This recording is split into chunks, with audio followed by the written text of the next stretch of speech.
Media Creators Co-op, in affiliation with the network at bicbp-radio.com.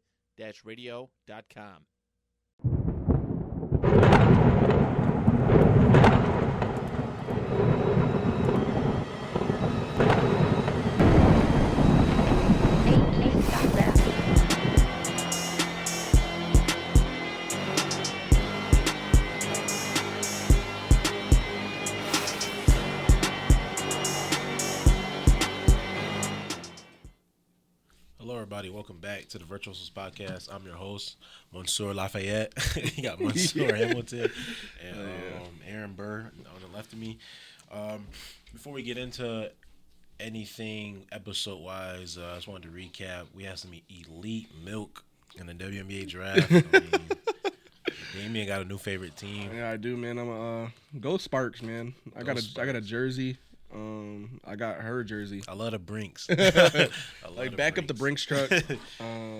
Yeah, man. Go Sparks. It was actually really cool to see that, like, the WNBA draft, even though like I didn't know what was going on. I watched it. Like it kind of just came on randomly. I was at work, but it is cool to see that like that's like the most viewers they've ever gotten. Yeah, I think it's like 3.1 million or something. Yeah, and that blew the previous record out of the water. 610,000 was the record, and that was when Diana Taurasi got drafted in 2004. So I mean, like, this is good for WNBA. I know we kind of talked about it in the group chat last night, but WNBA, this is really important for them because if this next couple years, like this class obviously was very hyped, and there's still very good women's basketball players in college. Some that were only freshmen and so on. So if they continue to be as entertaining as they have been the last couple years, this could help the WNBA as far in terms of profit and marketability and stuff like that, which obviously we know they've struggled with. Yeah. Which the funniest part about all that is just like how many tweets come out now say like people are just not realizing women don't get paid. Like, they get paid an average salary. They finally show like the breakdown of their contracts, and it's like, I mean, but people don't realize like with the NIL and all that, like it gives them a chance to jumpstart their endorsements. That's all that is. It just gives you a chance to jumpstart your endorsements. Absolutely. Like, if you're a big star in college, like no offense to like somebody like Haley Van Lith, but like she was huge coming into LSU. Now it's like okay, she kind of derailed. That hype is derailed. She derailed herself going there. It's gone completely. If she would have stayed, even if she would have just stayed at Louisville, and even if they didn't do anything, she would still like imagine if like she, like I said, she does go there and she enters the draft. Yeah. Her endorsement, like, she never gets an endorsement, just based off basketball. Exactly. Obviously. Like she's still a good looking woman, but like basketball wise, like you would not see her being like a face of the franchise or a face of anything. Like, and that's like a big thing too. Like where, like I said, like with, I mean, obviously it's only 12 teams, but I feel like every team in the draft got like a face of the franchise kind of player. Yeah, they did. Like I mean, like that top 12 are all big names. Like you would recognize any of them. So it's cool to see that, like, you know, I mean, obviously like Caitlin Clark going from Iowa to Indiana is hilarious. Yeah, like small market to small market. It is crazy. Like if the Sparks would have number one pick, like it would have been huger. Like it would have been huge. Like, the fact their lineage is so crazy. From exactly. all type of players they had, like they got Candace Parkers and Brittany. And that's why it's cool to see Cameron Brink go there, just because it's kind of just continue like the next great big man. Yeah, the Sparks have always had a good, you know, big man down there. So to see Cameron Brink go there now, and as obviously she was like the defensive player of the year and all that, she was the best defensive player in the draft. Yeah. And then same thing with like Chicago getting Cardoso and Angel Reese. Yeah, like I mean that's tough. Like, and I remember people had like Angel Reese going like 10th or 11th. It was like marketability wise, she's a top 5 pick. Yeah, absolutely. Like, you're not passing on Angel Reese like when marketability is an issue. And that's the thing for me is like I don't even feel like. I mean, I knew who Cardoso was, but I don't feel like she's as marketable as an Angel Reese. Like, if you're gonna have like a face, even if Cardoso is the better player, you're gonna have Angel Reese as the face of your team. She's bringing in obviously views. I mean, like from LSU fans to even people like their hate. Like let's say like good publicity is good publicity. Like, exactly, it doesn't matter even what if it they're is. negatively saying something, it's a good thing. And like obviously as a human being, you don't want to hear negative shit all the time. And for her sake, she even came out, I was like, I'm still human. Like she is. Like people need to realize that like. Obviously, she's still human. She's gonna make mistakes. She's not perfect. She's not the best. She's never said she was the best. She just says she's a champion, which she is. So it's like you probably shouldn't, obviously, slander a human being 9 times out of 10 that you see her. You know what I'm saying? But good for the WNBA. It's a really good time for them. I mean, by the time that Juju Watkins come in, I can see them getting like 6-figure deals, like coming out as a rookie instead of like the 5 figures. Exactly. Potentially making 6 figures. Like, I mean, it's crazy to think about, but it's like somebody's like, oh, you can make more money working here, and it's like, but I mean, you still get the endorsements. You know what I'm saying? Like, and you definitely hit the nail on the head. Like I said when you said that earlier about the NIL. Like NIL carries over. yeah, Like, you don't just lose that. Yeah, you don't just like, all right, well, you're out of college. So like, it's like, Yeah, why would she leave college? She's making $3 million. Like those bruh, follow she you. can make an I extra. say it just turns from NIL to a normal endorsement. Right. Like, that's literally all it is. They just gonna be like, I don't know who she is anymore. Like Yeah. Caitlin Clark just got a 8-figure. Yeah, she's getting an 8-figure deal with Nike and a shoe. Like what? Like she'll be fine. Like that'll just happen because like the NIL give her a jump start. They see that she can carry herself and be a face of a company for the women's side or just in general for. And she's like the perfect athlete that like everybody would want. Like you don't hear about her outside of hoops. Yeah, like you will never hear her name anywhere. She literally gets on the court, plays, and that's it. And like she's very clearly media trained. Yeah, even when you watch the WNBA draft, like all her answers were clean. Like there was nothing like where you even questioned anything she could say. Like she's very obviously media trained. Yeah, in that respect too. Yeah, I was gonna say that. What was I gonna say? I seen outrage about Caitlin Clark deal about Aja Wilson should have a shoe. Yeah, and, like, they show her accomplishments. It's like, damn, like. Yeah, like market's really coming out of marketability. Like WNBA. Marketability right is now, every. That's what I've been trying to tell people. Like if, like we talked about it last weekend or 2 weeks ago with the UFC. It's like when you have a star, like an actual star, it could carry over anything. Like Caitlin Clark's name attached to Indiana Fever. You didn't even know that Indiana Fever had the #1 pick last year. It's like how often does a team go back to back #1? That's very rare. And I was like, well, Aaliyah Boston was a more accomplished college player.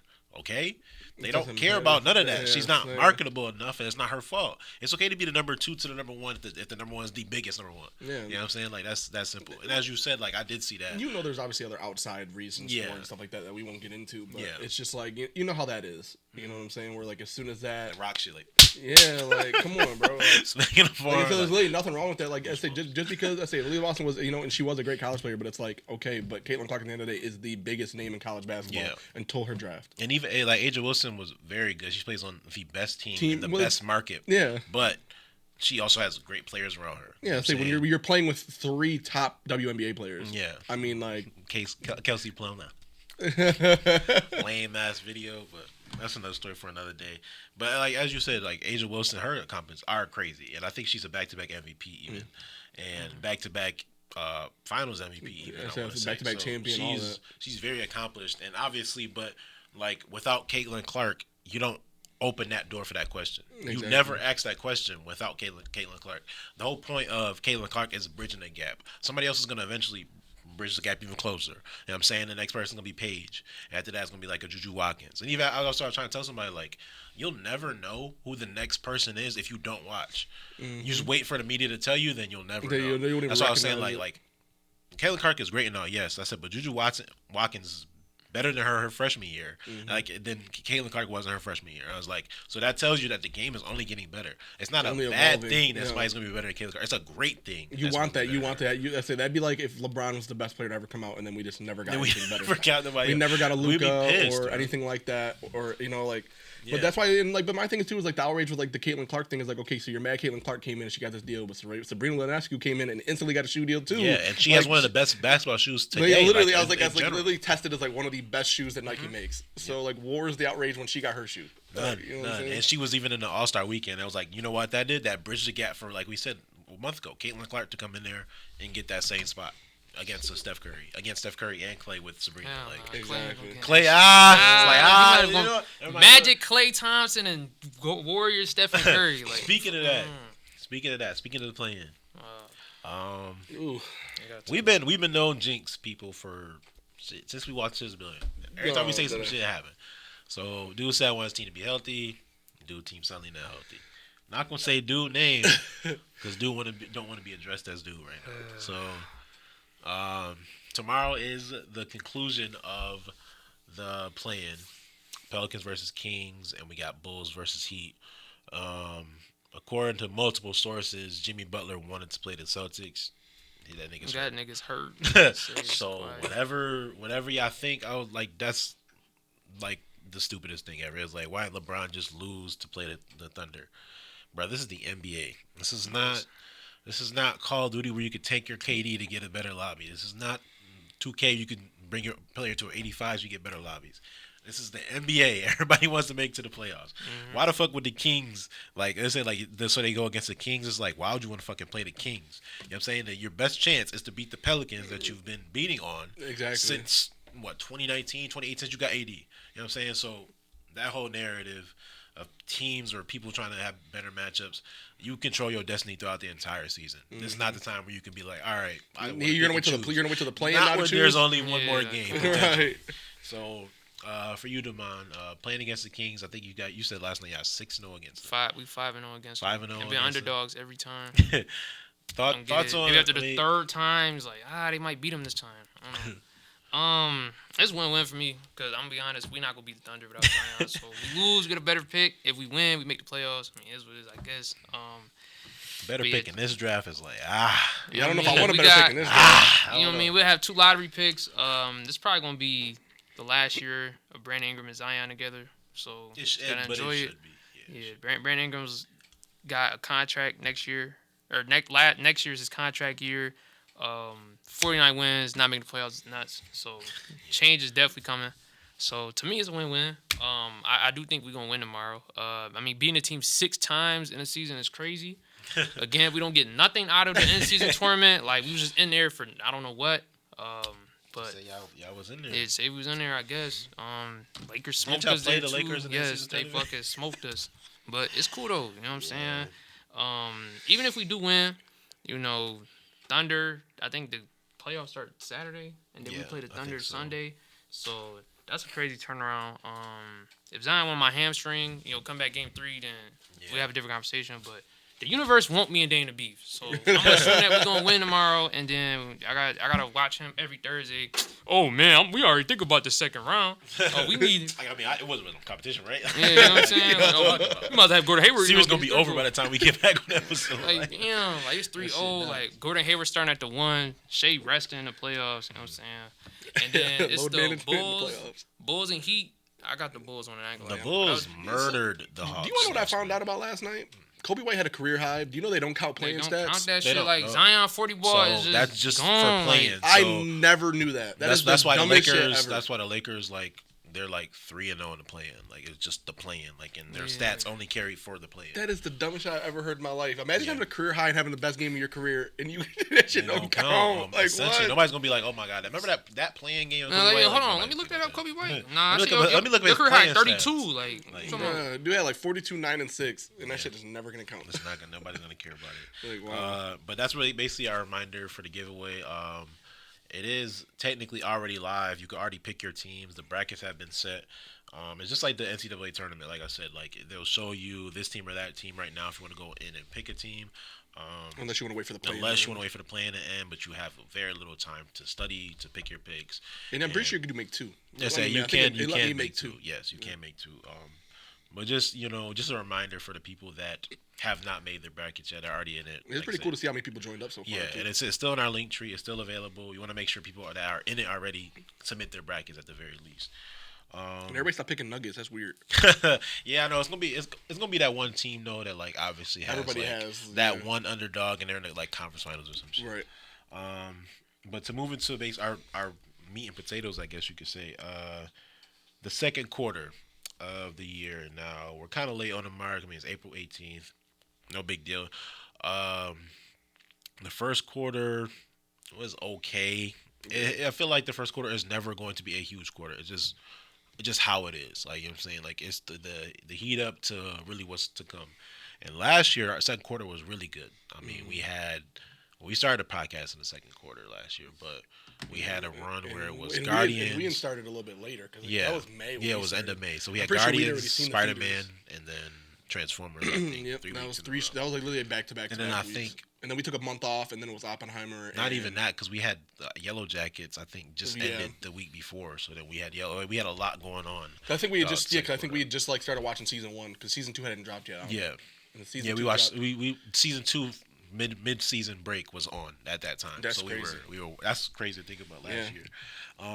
But starting off with you, Damien, where do you think the first quarter missed at? I mean, there's like I said, the first quarter I feel like is never good, and we talked about that last year around this time. Like the first quarter was not great, but there weren't a crazy amount of movies. Like, I mean, like, you know, like as far as like big marketability movies, I know we talked a little bit about it. Like the biggest miss to me was Kung Fu Panda 4. Like, I mean, that's not like gonna shake anybody's like house. You know what I'm saying?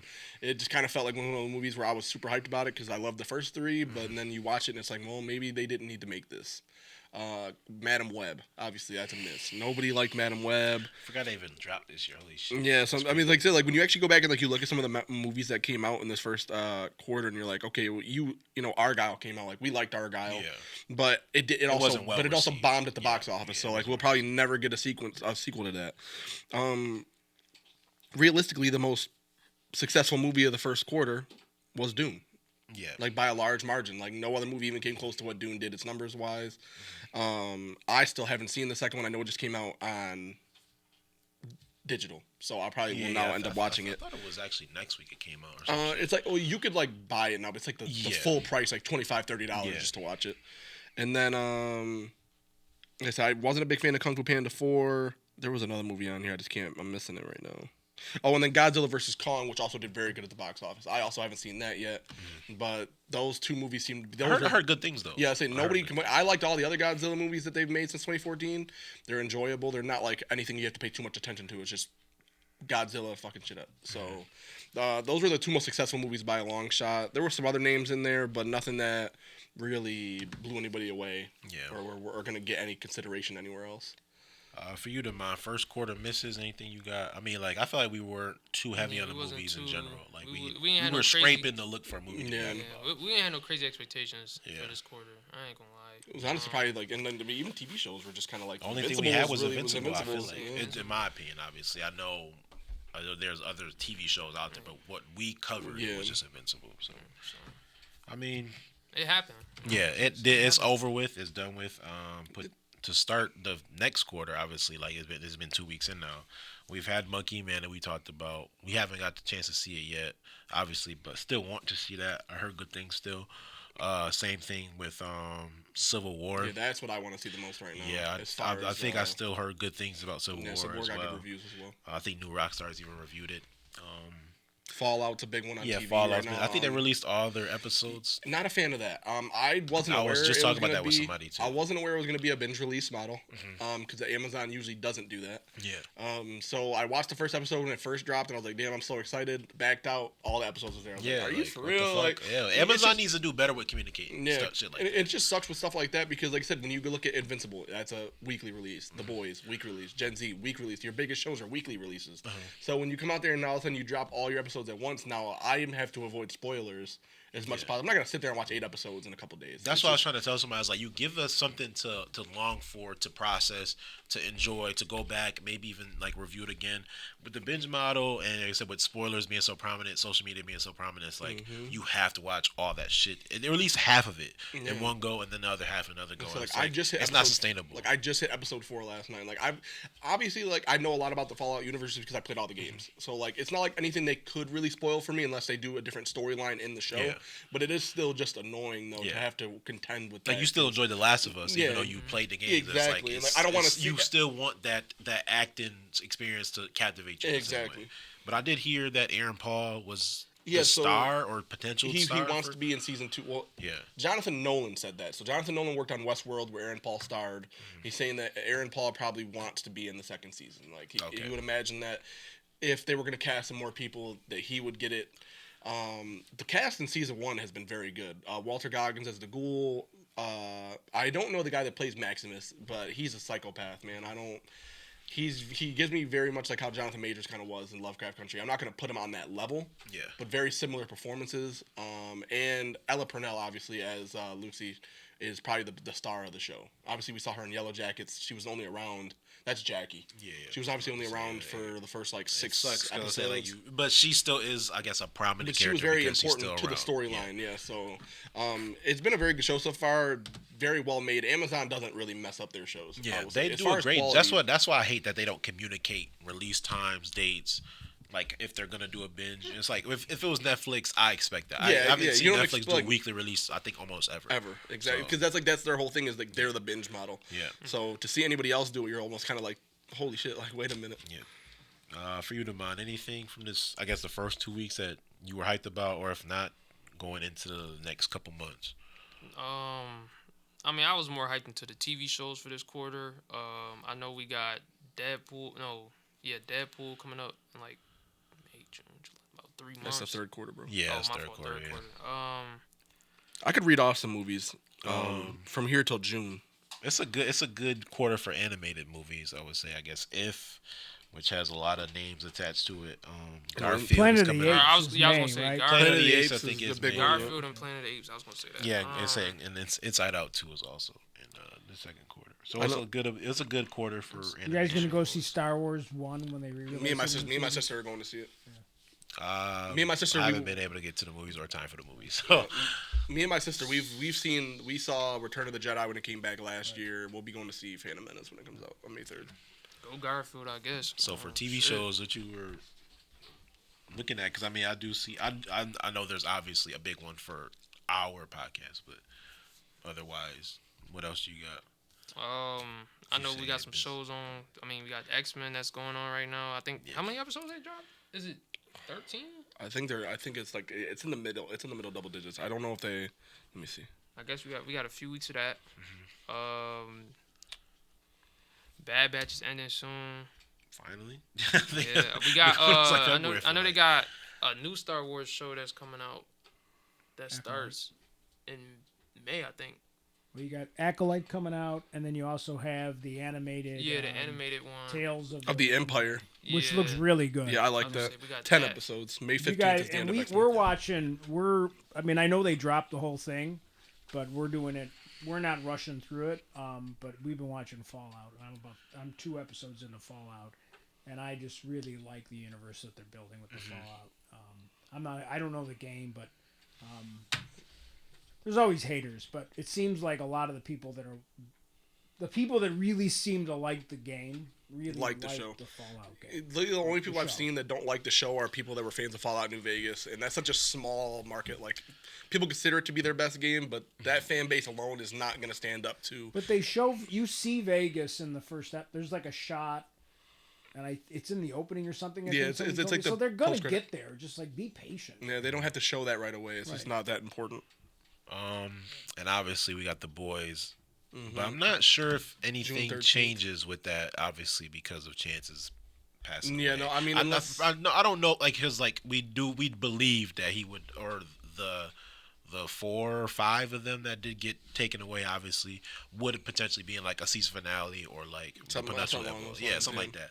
I don't think it'd be delayed, obviously, too long. The filming is done. Yeah, so I think it should be good. Eric Kripke came out like a couple weeks ago. Like, this is like, I think it was like right before he passed. Like, we're completely done filming. Yeah, so that's on the bright side. If he's in it, I mean, that would probably be his last acting credential. Unfortunately, but The Boys is starting May or not June 13th. Yeah.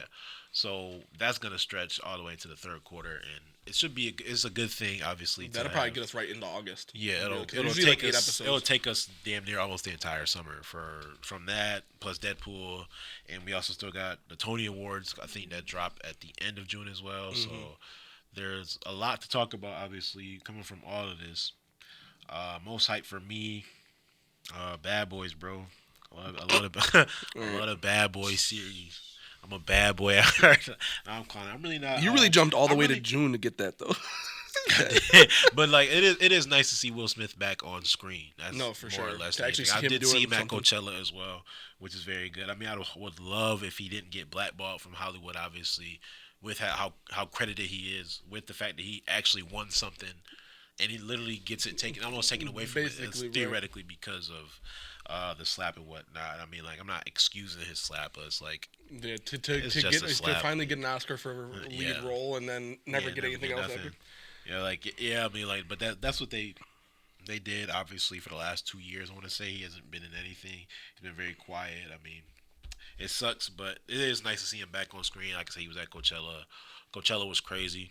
They had Coachella's crazy every year. They had Billy and Lana together. Singing together on stage last night. They had a lot of combos that were like out of this world. That's why, like, I could never justify spending the money to go to Coachella, but I love seeing the outfits, the aura from that. It's shit. just a spectacle, it's crazy, man. Like, it's such a spectacle every year, no matter what. Why wasn't you there? Speaking of aura, oh man. told you I was draining my aura last night. you had to leak it from your arm. Yeah, it's too much. Yeah, I tried to give you some. You said you didn't want my $5. But second quarter, like I said, this is a huge time for animation. Like, so we already got the X-Men in here. Like I said, If, Garfield, which has this is Chris Pratt. Chris Pratt, yeah. And Inside Out 2. I know they did a showing of Inside Out 2 the first 30 minutes. You know how that is though. Like as soon as like the end of May, beginning of June gets here, that's when like, everything crazy. Starts to release. Mm-hmm. Like right now, like Civil War, like I said, is what they call it. What? They called it Inside Out 2. Why did they call it Pixar's Outside In? That would have been 100 times better. Yeah, I mean, flip the two words around. Have some fun with it. Inside Out 2. I feel like they could have did a better wordplay on 2. Yeah. You know what I'm saying? Like how they usually do. Yeah, like do something different. Instead of just putting the 2 at the end of it. Yeah. Like They have a chance to still change that, by the way. It's not like it's not definitely set in still stone. not far You should enough. change it. It's still Nobody's far gonna care enough. if you change it. Trust me. But Despicable Me 4? Yeah, that's like the Gru. That's like the Gru origin They story. still really making movies about that. and they so profitable. They'll never go away, bro. I'm telling you, the Minions are just popular. The Minions bro. really kept that shit going. That's what I'm saying. Yeah, because people just love. Oh, he's little. I know, like it's like Civil War is definitely what I want to see the most right now as far as second quarter. Like I'm talking about right now. I'm not talking about really in the future. The second quarter, Civil War, just because I feel like that's a very interesting subject matter. Challengers, I know, was getting a lot of really good reviews. That's what I meant to mention. Challengers is I heard like they said like 9 out of 10s, 10 out of 10s, 5 out of 5s. They said like you've never seen Zendaya like this. It's like they a said totally this is different kind of like. And they said the sex scenes make sense. And that's always been something that we talked about. That they said it really plays into the story as far as like her character. And I mean, just coming off the trailers, like you kind of see that this is not how we see Zendaya in any other thing. Yeah. She's always portrayed as like a sweetheart, as you know, like. Yeah. But in this one, obviously, it's very clear that she's not that. Obviously, as we said, like the Fall Guy with Ryan Gosling and John Krasinski's wife, Emily Blunt. That's like the stunt guy movie, which like it's basically like a love story to like stuntmen. Stuntmen never get recognized. That got some really good reviews as far as like the early screening. Star Wars Episode 1, as Moranto mentioned. That's interesting. Kingdom of the Planet of the Apes is another big one. I love the original trilogy, or not the like original, the James Franco trilogy. Yeah. I think also was it Quentin Tarantino? I think. Yeah, he just came out and announced he's not making the movie critic is not being. Yeah, he's not going to do that anymore. Yeah. In that similar vein, I saw that Leonardo DiCaprio got cast as Frank Sinatra. Yeah. In Martin Scorsese's next movie. Shocker. Martin Scorsese and Leonardo DiCaprio. Shocker. 3.5 hour movie. Yeah. That might be 4, bro. It's Frank Sinatra though, so I do like a biopic like that will be a little bit different. Yeah, I do like that lane, obviously. I know a lot of people like the Mad Max saga, so Furiosa might be a big one. I know that's Anya Taylor-Joy. Yeah, I know. I mean, I love the Mad Max movies, and I liked when they did Fury Road, and now that they're doing kind of the origin story of, I can't think of Furiosa. Yeah. And it's like it's the same dude. Like it's George Miller. Like it's just his thing. Mm-hmm. And it's like, you know, the dude's not young. Like, so how many more does this guy got? So right. For me, like I like them. I mean, I know they're exactly what they are. There's a desert chase, but like it's just they're just shot so well, and I like that it's a lot of. They don't do a lot of CGI in the main camera shots. It's all like it's just to enhance the experience. Most of what you're seeing is all practical effects with real stuntmen and real effects, and I just, you know, so I respect that. Right, to actually see, it's not many movies made like that anymore. So. You know, the one I saw, and there's been no buzz about the Henry Cavill movie that's coming out. Yeah, the Ungentlemanly Warfare. I know about like the real life story about it. I've listened to it about it on a podcast. I mean, I'm sure it'll be fun. I mean, Henry Cavill is usually fun in anything he does. Yeah. But and if you like war movies, I'm sure that obviously fits into that criteria too. If Chris was here, man, he'd be going crazy about it. Love him some Henry Cavill for whatever reason. I love Henry Cavill, so I'm hoping that he's he gets a that big fan of him. I'm looking at the movie releases right now, and I don't want to go into any names or anything like that, but it looks like the fourth quarter this year is going to be the dominant one. It's usually second and fourth that usually kill it. I mean, we got lucky with Oppenheimer, obviously, and Barbie, but realistically, that was it for the third quarter. We didn't have nothing because summer. That'll be your October, November, December, and from the looks of it, that's my end game in December. Sonic, come on now. Keanu Reeves got cast a shadow. Yeah, so fire, bro. Right now. They said it's gonna be huge. They said it's gonna be huge. Like September has some like pretty like interesting movies. Like I mean, obviously Beetlejuice comes back out. Transformers, you know, just to name a Transformers couple. 1, right? 1, yeah. Yeah, Chris Hemsworth is Optimus Prime. Not gonna lie, I didn't like it. Saw the trailer today. Like when I heard his voice, I was like, Okay. Not happy with that at all. But because that's just a name to attach to something. Yeah, you know I get it's like a younger version and all that, so cool, I guess. But like Optimus Prime's voice is just so iconic, and Chris Hemsworth's voice is just so generic. Yeah, and we fake Alzheimer's to get out of Thor. That's crazy. Yeah, like, I ain't gonna say nothing. That's crazy. Does Borderlands drop there in that? I couldn't see the. I think it is December. Which movie? Borderlands. No, it's earlier than that. When is it? Maybe I missed it. It's August 9th. Oh, yep. I just seen it right as you said that. So that'll be a third quarter movie. Yeah, but it does look like starting in October, that will be when the best movies are coming out as far as names. Gladiator 2, Terrifier 3, Joker 2. Oh my God, that trailer was nutty. Moana 2, Wicked, Karate Kid, the new Lord of the Rings movie, Mufasa. Wait, what? You're not Karate Kid this year? Yeah, Lord of the Rings, the War of Rohirrim. I must have asked you. Interesting. And then Sonic, as you said, Nosferatu. I mean, like, October to December is probably going to dominate this year. Also, Hamilton. Yes. We got Hamilton's coming to Shays. Yeah, we are going to see Hamilton at Shays. I cannot wait to see that. What are you doing? We're going to see Hamilton at Shays. Oh, at Shays. Yeah, it's there for 2 weeks yeah, almost, like I want to say. yeah. Yeah, it's like October 15th to like the 25th or something like that. You guys done a lot of live theater before? I've only done one. I only went to go see Rent. Rent was crazy, I'm not going to lie. I thought the set was insane. I love Rent, the movie in general. I watched a couple of live performances in the past. Obviously, like I said, Hamilton, I watched, I want to say maybe 4 or 5 times since it's been out. And that's a 3-hour experience, so that's like 15 hours of my life. Plus TikToks, plus, you know what I'm saying, listen to soundtrack. No, don't even bring up the Hamilton TikToks. Oh, man. my God. Like, that's me and Damien diving deep into that. It's a great show to see in person. It really is because of the energy of it. Like, right. Not every show needs to be live, but that one is. No, you have to see that. I don't even go to the theater as much as I used to. I used to have season tickets to Shays and all that stuff. Oh, wow. So now I don't, but in recent years hasn't been much, so I kind of got away from it. But I did go see Hamilton live, and it was like, you can see that movie that was out, the stage version that they recorded during COVID. But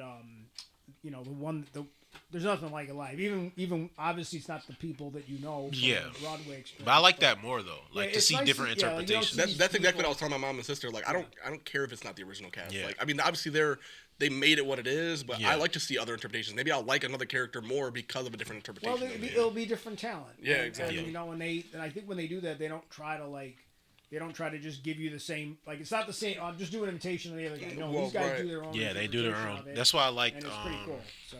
Like when I think I told you about it, Hades Town. Like we talked about it. I forgot the dude's name, like Reeve something. They went from Reeve something to like Jordan Fisher. Jordan Fisher's like a way bigger actor, but it's like they played the character 2 different ways. Like that's always a great thing to see. Even though a bigger name is coming in there, like his interpretation is completely different from the original that we've seen.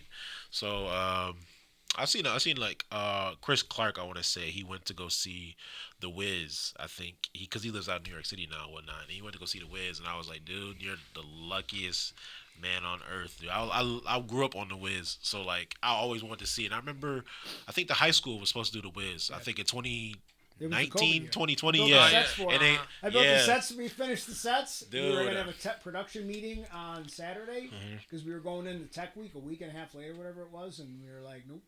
Yeah. I had built some really. And I want to say it was for February too, because I really was excited because I was like that show. So we had built some really cool things for that, and like Lexus Ayla was the star. And it should have been as good as I expected because man, I was like, dude, I gotta go see it because obviously, like I said, I grew up on The Wiz, and like I always wanted to be at Shays or something like that. I know they have like a theater in Rochester too that has really good mainstream. My brother runs a community theater out in Rochester, like a very high level community theater. So he's very active, and they've done a lot of really amazing shows at his place in Rochester when he runs. Yeah. And then him and his girlfriend just came back from New York. They went to New York for like 4 days and saw like 7 shows. Like they do one year, they binge and they'll see like 7 shows. Like 2 a day. I would love to. Matinee, evening, matinee. They do like they'll send me all the playbills. So they see a lot of cool stuff. So there's so many. What's cool about Broadway now is that there's a lot of like new shows, a lot of new writers. Yeah. And it's kind of it's a changing of the guard, so to speak. So there's a lot of new people, and they're not so big on just casting big names anymore. They get people to go to New York like they used to. Now it's like Hugh Jackman in The Music Man. Now they're like, no, they're giving like like new voices, faces. Yeah. A lot of minorities, a lot of the immigrant-based stories. Yeah, as it should be based on it's the really story changed that's a told. lot. So yeah, go to New York and see a show. You can get tickets quick today. Dude, at the show. Like, you just go and see what's available. I would There's love like to. a little booth and you grab a couple cheap seats and you go in and see it. It's a great way to go to New York. But it's good. I mean, obviously, like I said, we already talked about the first quarter. Like, we were scraping. Like, we were first talking about, we were scraping for movies, scraping for TV shows. Like, we had Invincible, but we didn't know the exact drop date, so we really couldn't talk about it too much. Now that's all out the way, like, we're about to really get into, like, the good party, or, like I said, like, when summer comes around that third quarter, like, well, last year we got lucky, but this year I don't know how lucky we'll be. In general, I mean, obviously it's going to be something that pops for us, something that we're going to be able to talk about. But the boys should carry us at least for a good amount of time. Yeah, that could be a week-to-week thing. That quarter four going feed families, man. I'll tell you, I think quarter four will be the big movie one for us. You got to think I'm gonna have a new movie on Friday. I'm gonna watch Trae Young and Zion on Saturday. Jacoby Brissett on Sunday. Stop bringing up that narrative because you're gonna be sick. Like, stop. We told you stop talking about dude team. You're right.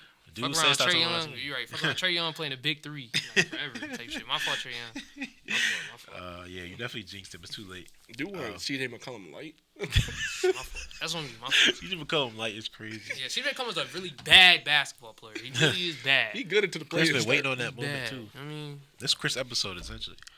But to get into just the end of our episode, we talked about the NFL draft. I want to say last month around this time. We had Skylar on. We did the mock draft and all that. We get a little bit more clarity, but not too much. I mean, we obviously know that Caleb Williams is locked at number one. We didn't have the Justin Fields like news yet, but now we know that Caleb Williams is locked at number one. That's goes without saying. But I'll start with you, Damon. If you're Washington, you got Daniels, May, McCarthy. Like, they're meeting with all three of them plus Penix now. Like, I think they having a dinner. All of them. All together. four of them at dinner, agents yes. together too. Like, That's slutty. that's well, bad. Yo, Penix, yo, go ask them what we want, man. You know what I mean? go tell them what we want. Yeah, it tells like, yo, get up off the table type shit. Like, Like, I mean, we obviously, like, I do not see Michael Penix obviously going number two. Right. But I do see a potential scenario where Washington, maybe they get an offer that they like, and they move back and they already had that meeting with him. You know what I'm saying? You already bridged that gap. It's like, we're not taking a guy that we don't know about. We're taking a guy that we actually have some type of talks with, experience with, workouts with, etc. But who we thinking that is the number two pick? I think if Or they quarterback two even. Because I know we can't let Hamilton fall. He already died for a good reason. So we let him fall. For a good reason. I would say if the Commanders was in the NFC East, I would say Drake May. But you in the NFC East, they like they mobile quarterbacks. They running quarterbacks. Fuck it, go get Jaden Daniels. Go ahead, bro. Like, I mean, I do believe it's gonna be Jaden Daniels. I believe it's gonna be Jaden Daniels. Drake May, I think, was more of a project. He's like still 21 years old. He should be 22 by the time he's drafted. He got time to sit. Yeah, he got time to sit. I don't think that management has time. Dan Quinn Yeah, doesn't. they don't have time. I feel like him as a player can have time to sit and develop. You throw him out there week one in the NFC East. You play the Eagles week one or some shit like that, or the fucking Cowboys. They got the Shit Eagles gonna and the be Cowboys back to back. And Michael Parsons week 1 through 5 is one of the greatest niggas of all time. So it's like, what's going on, man? But yeah, I think Jaden Daniels. I think that's the pick they would most likely make. I just think this athletic ability is gonna set the edge for him. I think that's just gonna get him killed. So I think He does get hit a lot. He get hit a lot. It's not even getting hit a lot. It's getting hit too hard. I should say he a sets lot, himself but up for like bad hits. He gets airborne a lot. Yeah, he gets I don't airborne. like that Like shit at all. he's a jump juke kind of guy. Yeah. And jump juke means two things: you're gonna hurt yourself, or you're gonna get hurt by somebody else. Like I said, you can jump juke and tear an Achilles, tear ACL. It's just not smart. The guys are twice your size. Jay Daniels is not a big guy at all. Like he's very lean. Like Lamar Jackson was lean, but like Jay Daniels takes it to like another level. But I feel like Lamar he's a little Jackson was bit also skinnier. just he also wasn't jump juking. Yeah, He was just such a better. I think Lamar was just like he's a generational runner at quarterback. Yeah. You know what I'm saying? So like Jaden Daniels, like he should be the second overall pick. But if I was Washington, I'd take JJ McCarthy. And I was gonna get into that point too. I was like, I don't think this. Here's my thing with Washington is like, you have a team where you have so many needs. It's like if you had to roll out Marcus Mariota for the first 6, 7, 8 games. You can't do that with Jaden Daniels, who's 24 years old already. Exactly. He's played 5 seasons in college. You know what I'm saying? A whole senior transfer. Like I'm saying, like you have to consider all options when you're talking about franchise quarterback, longevity, age, everything. Everything matters. When I look at Jaden Daniels, I see him as a guy who had a great system around him. And it's not like I'm not saying he's the most fortunate quarterback, but he was very fortunate to have Malik Neighbors and Brian Thompson Jr., who are also first-round talents. Right. Going from them to Terry McLaurin and Jahan Dotson is a very good situation to be in. What's not a good situation to be in is being behind one of the worst offensive lines when you don't protect yourself and you don't get down and you get hit hard as shit. That's very, very similar to Anthony Richardson. The Colts O-line just deteriorated. They go get the guy who runs the most and doesn't protect himself well because he's big. And that guy, he's big. Anthony Richardson is fucking huge. Right? And this dude had 3 injuries in 5 games. Like, the odds of Jay Nails getting hurt behind that offensive line just skyrocket. In terms to J.J. McCarthy, who was very safe, you know what I'm saying? I would see J.J. McCarthy as a slightly more mobile, I guess a little bit better arm talent than Brock Purdy. So like Brock Purdy plus, basically. Give me Brock Purdy plus at number 2 any day of the week. Yeah. Any day of the week, and he's 2 years younger than Brock Purdy when he got drafted. Give me J.J. McCarthy any day of the week at number 2. But that goes to my next point. It's like you're the Patriots. You have the 2 youngest quarterbacks in the first round grades, obviously. You are the most blessed team in the league. You want them to take the 2 older guys. I mean, obviously, Caleb Williams is a generational talent, quote unquote. I don't think he's a generational. I think he's going to be a top 12-ish quarterback, which is still good. But to have 21-year-old quarterbacks sitting in front of your face, plus Marvin Harrison Jr., you know how much leverage you got. You know how much you can do anything. You can do literally anything, and that's where I Patriots have to trade out. That's why they have to. I feel like you would have to trade out that point because now it's like we're picking basically between the same quarterback. They're both projects. They're both not complete players. They're not guys I feel like that's going to change our fortunes immediately. Neither guy is going to do that, I feel like. I think Jason McCarthy is a very situation dependent. That's why I say Brock Purdy plus because he still needs good situation. He still needs a good coach. He still needs nothing against Gerard Mayo, but he still is a rookie coach. A rookie coach with a quarterback doesn't always blend. It's not everybody can't be DeMeco Ryans and C.J. Stroud. Right? So when I look at the Patriots, like now I should ask you, like J.J. McCarthy, May, MHJ, or trade back. I would rank those: Drake May, Marvin Harrison Jr., trade back, J.J. McCarthy. I ain't gonna lie. I don't know. Maybe it's just me. I'm not buying the J.J. McCarthy hype. I'm not gonna say he's bad. Like, yeah, he's but the team bad. We have, he's not gonna raise our ceiling any more than possibly Drake May could. Like, you got him. Even if he sits damn near the whole season, like who's to say we get a wide receiver next year? Right. You know what I'm saying? Yeah. McCarthy just came off of a national championship, well coached, well balanced team around him. We don't have that. So he's gonna just sit there and learn behind Jacoby Brissett, and we don't know what the situation is gonna look like in another year or 2. I think Drake May has the arm talent. He could elevate our players at some rate, and then Marvin Harrison Jr. is wide receiver 1 in the class. So that would be my ranking. Again, I'm not opposed to trading back, especially because we have so many holes to fill. But yeah, I will go Drake May, Marvin Harrison, trade back, then J.J. McCarthy. That's my last one. I mean, if somebody want to throw us the bag for the 3rd pick, I'm cool with it. But it just sucks because like I've been waiting this whole time for the draft, and then for us to trade back, it kind of be demoralizing. But it is what it is, man. Yeah, that is the worst part about it. Like you never want to trade back when literally all your needs are staring you in the face. Like your main needs, I would say. Like you need a franchise quarterback. You want a wide receiver because you haven't had a good wide receiver in so long. That's why I kind of look at where the Cardinals now. That's a team that's been warmer to trade back, and it's like, how many times can you really trade back without trading back too much, and then you're missing out on good talent when you're trying to hit on all these later round guys.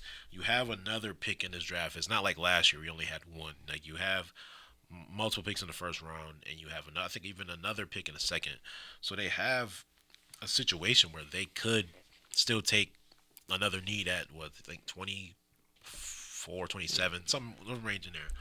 I don't see a situation though where the Cardinals see Marvin Harrison Jr. sitting right there, and they decide that Brian Thomas Jr. is better than for them. Yeah, that's why I didn't understand, because it's like I was having this conversation with my boss where he was like, yeah, like the Cardinals, they have to trade back. Like, I know they need help, but they could build their stuff too. I was like, yeah, but why would you trade away from Marvin Harrison? You need a wide receiver one. It'd be the stupidest. You already have you're fully committed to Kyler Murray. So why would you not give him the best wide receiver in the draft, and instead be like, oh no, give us your picks, and we'll give you the 5th wide receiver in the draft or the 4th. I was gonna say that people saying the draft starts at 4. I think the draft starts at 5. I think you got 3 quarterback teams that need it, and then you got Marvin Harrison Jr. for 4 and 5 for 2 teams that need wide receivers. So essentially, it's up to the Chargers. That's what I'm saying. I don't think the Chargers take a receiver. I've been on that though. I've been saying that I mean, Joe Alt is obviously a pass blocking left tackle, but I do think that you don't pass up on a player like him. I say if you want to trade down and get Shanu, I think his name is. Yeah, Troy Fatanu. Or There's Troy Fatanu. There's Fuaga from Oregon State. Yeah, Oregon State. Fatanu's from Washington, and then there's Olu from Penn State. Do you think the Chargers could trade back and still get Joe Alt? No, because you're looking at the team. He wouldn't know. Not from the Titans. He won't pass the Titans. I honestly would even say he wouldn't pass the Giants, because the Giants missed on Evan Neal. But also, it's like how much capital we're gonna keep putting into these offensive line that they can't hit on. Like I feel like Joe Alt is the most safe one out of those 3. The Andrew Thomases, the Evan Neals, and obviously him. Yeah, but obviously the Giants also do need wide receiver help, so I guess they probably would let Neighbors. So they're in a weird position where it's like they're a really interesting team too. It's like, do you trade down? It's like I don't feel like the Giants are in a position to trade down. They need an alpha. Good morning, Damon. Good morning, Damon. But they need an alpha. They've lacked the alpha. They've continued to push back this.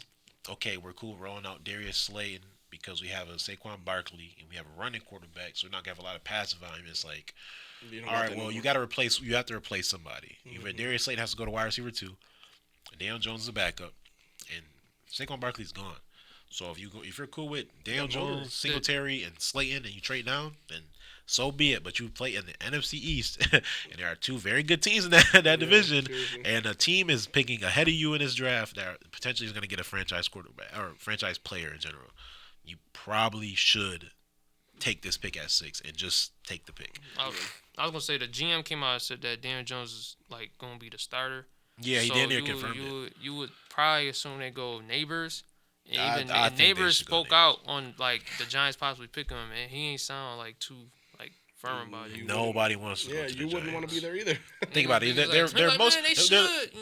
They're probably the most weirdly constructed team, but not even that. They play on one of the worst turfs. You know what I'm saying? You don't want to potentially derail your career because the wide receiver market is only going up. But I see Justin Jefferson probably make $40 million a year. Malik Neighbors, you're compared to guys like Justin Jefferson. You're compared to guys like that, and it's like the potential you making $40 million a year is extremely high compared to a guy like Brian Thomas Jr. If you go to the Giants, your stock immediately goes down. No matter what. And you're in that crazy ass division. You can finish 3rd for the next 3 years. Yeah, like you keep finishing 4-13. It's like, what the fuck are we doing here? But looking at, I guess, another interesting team in this top 10, obviously, is the Bears. We talked about them for a long time. Obviously, Caleb Williams lock at 1, but they have a pick at 9. Yeah, they can't go wide receiver with that pick. I'm hearing, people saying they should go pass catcher. They run 12 personnel. Yeah. So you don't pick wide receivers. Keenan Allen, I get he's like on like his last year or whatever. Maybe he has another year left, but like I'm cool with Keenan Allen, DJ Moore, and then, for the next 2 years. Yeah, and you still have Cole Kmet. Yeah, because when they run 12 personnel, that's their new off scoring. He comes from Seattle. So if that's the case, and you signed Joe Everett, and you still got Robert Tonyan, it's like you're gonna only roll out 3 wide receivers. You have the outside threat. Oh, I don't know who their 3rd wide receiver is, but you don't. It's Tyler Scott. I think it's technically Tyler Scott, but I want to say to even sign somebody. So I don't know if they signed anybody that we didn't. I want to say they got they got a Mon St. Brown brother type shit. I know. I think he went to free agency. He was there last year, though. But that can't be his whole gimmick. You can't be Amon St. Brown brother. Like, that can't be your gimmick. That's why I think that's who they third is. Mooney left. Yeah, I don't know who they third is. Because like I've seen a lot of Roman dudes they mock to them, and it's like, I really just don't want to be in a situation. Cool, but they're a team where they need to go best player available at 9. I think they trade back and go one of those offensive tackles. I don't know. I think it depends because on where they trade back to. I want to say Tevin Jenkins is offensive guard now. I want to say they moved him in. So they are lacking a I know they took what's his name last year. Right tackle. Yeah, I want to say he's right tackle. Yeah, so now they Darnell Wright. Yeah, so now they just need. I know they had like a guy that was like decent for them last year, but I don't think he's like a franchise tackle. So especially if you're got a righty. I forgot his name. But they were a decent offensive line. They weren't bad at all. Yeah, but I mean, but obviously, if you could either even move him inside to play another guard position, because I know there are other guards. Well, no, because they're weird. They got that one. They have a really good veteran. Guard. It's like Pearson or whatever his name they is. got a really good veteran guard for sure. Yeah, I know it's like Nate Pearson or something. Like that. But that's another thing I've been looking at a lot. Is like, all right, they're in a trade back spot, and then right before the Jets, it's like the Jets could potentially land with Odunze or Bowers. I've been on record. Obviously, we did a mock draft. I said they were going to go Bowers. Like, you just take the best player available. That's going to help y'all win. Obviously, tight ends develop later, but as we seen last year, we had an All-Pro as a rookie. Mm-hmm. We had Trey McBride, who started half the games and put up great production. I mean, you need to do whatever you can to make Aaron Rodgers happy in these last 2 years. So I mean, that's my main thing. It's like if this is his last year, then you don't want to throw it away. And if this is last year, it's probably Robert Sala's last year, which is probably Joe Douglas last year, which is a domino effect. And you're going to be losing off on talent like Breece Hall, who has to get a contract because he's a second-round pick. You got Sauce Gardner, who's just going to be demanding probably $50 million a year to stay in New York, which is a fucking dumpster fire. But to move on to us personally, Demond, you got a favorite prospect in this draft? Obviously, you picking a number 3, so probably looking at the better guys. But I mean, you got an early second too. Early second is damn near a first round pick. I forgot the dude's last name. His first name is Ladd though. Ladd McConkey. I would gladly take Ladd second round. He is not Wes Welker. He is not Julian Edelman. Did I say that yet? Nah, but you heading that way. You heading that way. I didn't even say that yet, bro. Xavier Leggett. Yeah. One of those two would be cool at 34. If we cool with our left tackle spot being shaky, I guess. I don't know what tackles is going to be available at early. It falls off pretty bad after like those first. Also, actually, I meant to mention that J.C. Latham is actually rising up boards pretty crazy. He has a lot of top 10 visits compared to any other tackle not named Joel. He has the most out of anyone. Latham's Bama. Yeah, he was Bama. So that's what I look at. Like, all right, well, if he goes top 10, you know what I'm saying? If he goes to a Chicago Bears team that needs a pass protector, he is the guy that could potentially even be the athletic left tackle because he played with Milroe. Like, you know what I'm saying? Like, it's not he hasn't played in a situation where he's seen a quarterback not run around. You know what I'm saying? You did that for 500 snaps. I was going to say, Brian Thomas want to fall to 34. Fuck it. Nobody's ever going to complain. You know what I'm saying? I am. You're going to take Trey Franklin and be so happy with it. He had that crazy game against Colorado. That's what I'm going to be telling the he had that game against Colorado. For you, Damian, y'all picking what? 21st. 21st. I mean, I was telling you before we went live that they were talking about Jared Verse falling to 21. Not saying I get slutty for that, but I would. Another player that I really like that I've been reading a lot about now is Jerzon Newton out of Illinois. I love him. I think he's a top 15 player in this draft. If he got to Miami at 21, I wouldn't be opposed to that. Obviously, we lost Christian Wilkins. We have not really had like a dominant D tackle because Wilkins really didn't play inside a lot. That would be a crazy pick for us to get. I see us right now, like, our 21 pick is going to be offensive or defensive line. Yeah. Like, there's really no way I see us going to anything else. Unless, like, some outrageous fall happens at a skill position. Yeah. I just don't see it happening where we don't get one of them. I was really big on Jackson Powers-Johnson at one point. I still am. But a center at 21, it does look a little bit crazier now that you get closer to the draft. Yeah. It's like they always mocked pretty high until like get closer to the draft. It's like, all right, he's going 75th. But he'll be one of the best players in the draft. You don't need a center to be exactly. And it's not a knock on his talent whatsoever because I could see him very easily being like, he might not be Creed Humphrey, but he'll be a great center. I think I should take Drake Stoops. All right, bro. The 395th ranked wide receiver. I mean, wait, you know how deep you had to just keep scrolling? Yeah, like, you kept scrolling. Make them get the worst player. And I know, like, we talked about it, and I know another player I talked about, like, last month was, like, Graham. I'm still high on Graham Barton because of his ability to play anywhere on the offensive line. Yeah. Miami's depth at offensive line. I think he's been rising up ranks, too. Yeah. He's I think, damn near, like, gonna pass y'all. Like I think he's gonna get that top 20 range. That's what I'm saying, because I said that was another one, because like his versatility on the offensive line is kind of like how like Elton Jenkins was when he came out. Yeah. And like he's played everywhere on the offensive line for Green Bay, and he's like a staple of their offensive line. So that's where I'm at right now. I think Jerson Newton or Jared Verse would probably be my pick, just because our D line got so slaughtered last year with injuries. Yeah. That like you just kind of need that at this point. I would do that. Bradley Chubb was coming off the best year of his career, probably since his rookie year. The most cursed name in the NFL right now. You have to tear your knee if you're both have bad knees. Jalen Phillips, obviously coming off an Achilles injury. He's still young though. He could come back and be just fine off an Achilles. Yeah. But outside of those two, it gets kind of crazy. I know we signed Shaq Barrett, but he's getting up there. Yeah, he's 33. I want to say. Yeah, he's 34. he's getting up there. I mean, he's still a good pass rusher. He still creates pressures. He just didn't get to the quarterback a lot last year. Yeah. So I mean, that's where I'm at right now. I'm gonna look at it from a fantasy outlook point. Obviously, looking at guys who are mocked, and it's like I can't not be happy about seeing guys like Michael Penix potentially to the Vikings. Like I can't not be happy about that, because he is he is the most accurate quarterback in the draft. They're talking about and you already know I'm a big Penix guy, and they're talking about him going to the Raiders. I wouldn't hate that either. I pray to God he doesn't go there, only because they're in the AFC. But I do think he's a really, really accurate passer, and like I said, like his 40 time was capped, but he wasn't running slow. So if he is in a situation where they can get him to move in a pocket more effectively and efficiently, like he actually use his feet for good instead of just scrambling, because in the NFL you have to navigate that pocket. He did a horrible job of navigating the pocket and with moving pockets for a Vikings team that seems to do a lot of rollouts with Kirk Cousins. It's hard to imagine that they don't.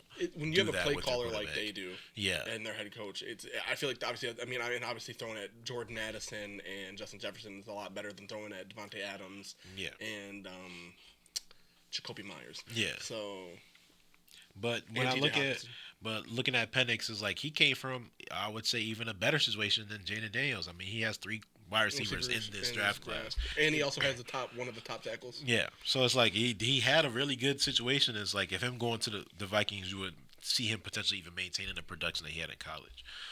Even if the Bills, we talked about before the draft, is like they mentioned how wide receiver 1 is not. It's not necessarily not a need, but it's not something that they feel is necessary. Which speaks volume. And I've been saying this for a long time. I do not think the Bills need to go wide receiver, considering what they just seen from the Chiefs the last 2 years. You thrive better when your wide receivers are paid less. And it's like, if you look at the top 5 wide receivers in the league, none of them have a ring. You can put almost any combination that's okay. You can put almost any combination out there, and they just don't have that postseason success. Devontae Adams, nothing. You know what I'm saying? You got guys like CeeDee Lamb, nothing. They almost didn't even do anything in against Green Bay. You got guys like Jamar Chase. He went to Super Bowl. Unfortunately, fell short, but he did play his ass Justin off. Jefferson. Yeah, Justin Jefferson. No. You know what I'm saying? Nothing against those guys, but they're going to be paid $40 million a year soon, and that's what you got in them. They don't have championship pedigree. I mean, Tyreek Hill, his came in 2019, I want to say. So it's been 5 years since a wide receiver in that caliber has won anything. So it's hard to imagine that you have to go out there and get this wide receiver 1, because the odds are Stephon Diggs leaving obviously leaves a hole. But if your play calling can maintain, and you got Joe Brady who wants to run the ball and mix up a little bit, you are perfectly fine. It also helps having a franchise quarterback. Yes, you have. Like, obviously, that's like you have a franchise quarterback, and you drafted a weapon last year, and that's what we said last year to Mike, to anybody that would listen. Like, Kincaid is a weapon. You can put tight end on his name, but I'm so glad that I I have that video of Mike. Dude, I was like, Kincaid is good. That's all you need to know. I'll take a good player over a need that doesn't make any sense. He ends up being ass. Kiara Elam, by the way. So like, it's not like you can take a need all you want. You can go out there and go to get a cornerback that doesn't fit your fucking scheme and he plays like shit, or you can get a great player who you can just fit into your scheme by just having him out there and getting reps. That's how I look at the Bills. Is like, all right, just get a good player at 28. Don't worry about if it's a wide receiver 1, and that's why I feel like people forget that like there's a difference between having an alpha. There's between having a wide receiver 1. There's difference between having a guy that can beat his zone, that can beat man, that can stretch the field. There's so many roles for a wide There's receiver. there's literally 5 alphas in the league. That's what I'm saying. Like, and the odds of you getting one at to say. 28, slim to none.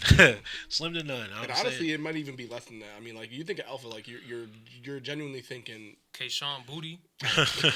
like off the top of my head, like Amon-Ra St. Brown.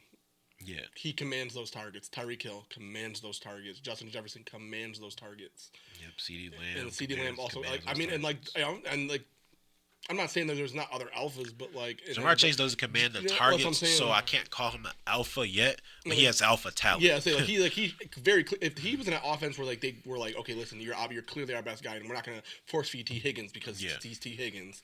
Then he would obviously be an alpha. Same thing with like AJ Brown. AJ Brown plays with Devontae Smith. He's never gonna get those. He's not gonna command those targets. Yeah, not for a full season of work. Maybe that 1 week where he gets 15 targets. It's like, okay, that's nice. The next week comes up with 7. And AJ Brown is also, like I said, he's got another guy that has alpha talent, but and just in the offense that he's in, you know what I'm saying? Like Tyreek Hill plays with Jalen Waddle, but still commands 12 plus targets a game. Yeah. And it's just what it is. Same thing with Justin Jefferson. Jordan Addison had a great rookie year, and still when he was healthy was commanding 11, 12 targets a game. Yep. It's just what it is. That's why I look at even like situations like people like, well, Nico Collins is really good. I was like, Nico Collins is very efficient. Mm-hmm. You know what I'm saying? If a couple of those targets don't go his way, we're looking at him a little bit differently. You know what I'm saying? He had a lot of deep balls. Him and Tank Dell only had like 70 targets each. Yeah, Tank Dell had 70. Even obviously he didn't finish the season. He only averaged I think 7 a game. Yeah. And Nico Collins averaged like 6.5. So it's like they don't get a lot of targets. So it's like when you get into that 10, 11. Out there getting a lot of yeah, exactly. When you get to that 10, 11, 12 range, that's when you consider the alpha. And I'm talking about consistently. Yeah. I'm not talking about maybe you do it 1 week. You- One or week you where do- you're playing you do it against for the worst 4 weeks, cornerback. You do it for a month. Yeah, when you're playing against Emmanuel Forbes or some shit. Like, Yeah. all right, anybody can do that. You're open all the time, but you can get open consistently through game to game. But that's also why I said, like, there's roles. It's like, so if I get a zone beater in the second round, it's like, okay, that's good because we played a team like the Dolphins That ran a lot of zone. who ran a lot of zone. So it's like you just have somebody that can beat a zone. Diggs used to kill us in zone. But you can't do that against the Chiefs because you had a zone beater with Gabe Davis, and he was non-existent against the Chiefs, non-existent against the Jets, teams like that. So it's like you just got to find a different roles for certain guys. Jets being a zone team is so funny. They shouldn't be. I don't know why they are. It's but, so funny. Adonai Mitchell is the pick I'm seeing here at 28. I like Adonai Mitchell. I don't think the Bills deserve Adonai Mitchell, but if they get him, they do have an X wide receiver. You know what I'm saying? You have an X who can beat man coverage. Is he the most polished guy? I don't think he's honestly. It's crazy to think. I don't think he's as different of a field stretcher as Xavier Worthy. I think they're both really, really good field stretchers. I think the Bills need a field stretcher because they have a zone beater with I think they Curtis just Samuel. like Mitchell more just because of his size. Yeah, and it's like That's it's really exactly just what it is. I guess being safer with a guy that's 6'2.5" compared to a guy that's I think 5'8". 5'11" or No, not. he's little. He's even smarter than Yeah, that. I think Xavier Worthy was like 5'8". Xavier Withers is like 5'9", 5'10". Really? I thought he was 5'11", 165. but I know he's 165 though. Yeah. Oh no, he's 6'1". Really? I said- Xavier Withers can't be. I mean, 6'1". I don't think he's 6'1". No. I think he's winning cleats. No. That's all that It's matters. a though. 6'1", That's all that matters, 172, but I don't know obviously when this was taken. Yeah, that's all that matters. Is how big you look in pads and whatnot. But I don't think he's even more versatile than obviously his teammate, which is Xavier Worthy. But I do see him as a guy that you could develop way easier than Xavier Worthy, in my opinion. So just looking at even teams like that, you mentioned like Lab McConkey. He's been mocked all over from early second to even late second. I've seen like Panthers, I've seen Patriots, I even seen Washington if they want to get rid of Terry McLaurin eventually. I've seen the Giants, they don't want to go with Neighbors earlier. I've seen the Steelers if they don't get like a Brandon Ayuk. So This like- is interesting. So, as we were talking about this, Patriots director of scouting Elliot Wolf said that the team is open for business to trade the number 3 pick in next think week's they're draft, bluffing. but would be comfortable staying put and selecting a quarterback from a unique class. yeah, I think they're bluffing. It's one of those like, yo, call me if I can finesse you. I can. If I can't, then I'm gonna just go ahead and take my. Yeah. Like favorite prospects, obviously that's not up there for me. I've been on him for a long time, and I mean I can't keep him a secret for so long. He was like graded in like the round 4 before like all the obviously pro days and combines and whatnot. Ricky Pearsall, he's definitely going way earlier than expected now. I've been seeing him at the end of the second now. I mean, he has great hands. He's his own beater. He's going to get to that spot. He's going to catch the ball. He's going to absorb a good hit. And he has one of the best catches that I've seen last year, obviously. A lot of people may not remember it, obviously, because Florida wasn't a good team. But literally caught it like here, and then he got blasted and just still threw the held ball on back. to Like, it was nothing. So, I mean, like, it's college. Obviously, you can take hits like those. I mean, in NFL, it's a little bit harder, but he can catch that fucking ball. I think he has the best hands in the draft. That's one of my favorite players in general. I know a lot of people are higher on Roman Wilson as the process is going along. One of the better route runners. Obviously, can do a little bit of everything. I'm not a fan of him really, but he is going up the draft boards. And I'm obviously a Keon Coleman fan. I'm still gonna be a Keon Coleman fan. I'm not worried about no 40 times. Never have been worried about a 40 time. And if you look at the 40 times, if you want to be happier with Hayward Bay, I think his name was, like a 4-2, who ran like a 4.21. It's like he could run almost like a 4.1 if he really wanted to in game speed.